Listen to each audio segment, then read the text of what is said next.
Whenever a pitch comes into the room, I like to say that it's already been sold. In other words, that I've already bought it in my mind. And that what I'm about to hear is either going to really solidify that or undermine it, and then the writer will talk themselves out of the sale. So I like them to know you're coming and you've already sold it. So now you're just telling me about what you've sold. And, because I'm a big believer in process,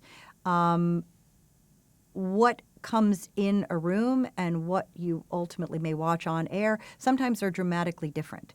So what I look for is, do I forget that I'm in a pitch? Am I involved in the story? Is there a character or several characters that I care about, relate to, am interested in? Is it a world that we've never seen before, or is it a unique access to a point access point to a world that may be familiar to us?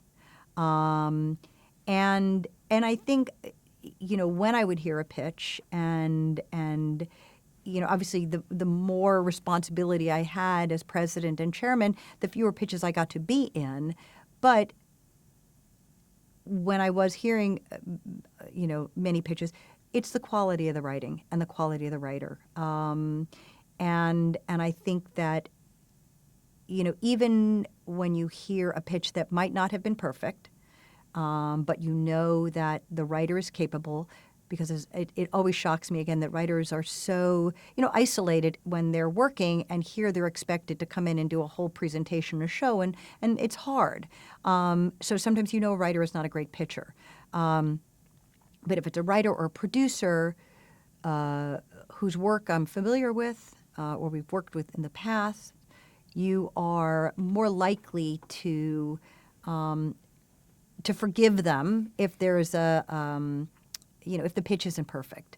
So, I think we got into the habit sort of in recent years to buy projects in the room.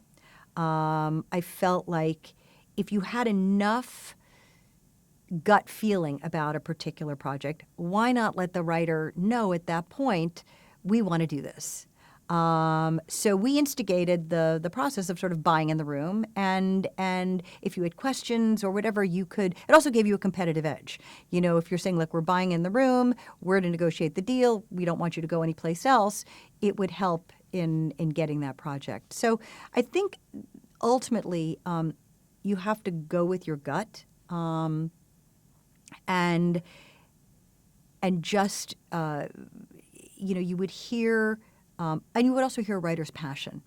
And I think going back to CSI, Anthony Zeiger was out of his mind. I mean, he was so passionate. He really knew what he was talking about. And that helped sway you or helped influence your decision to buy a particular project.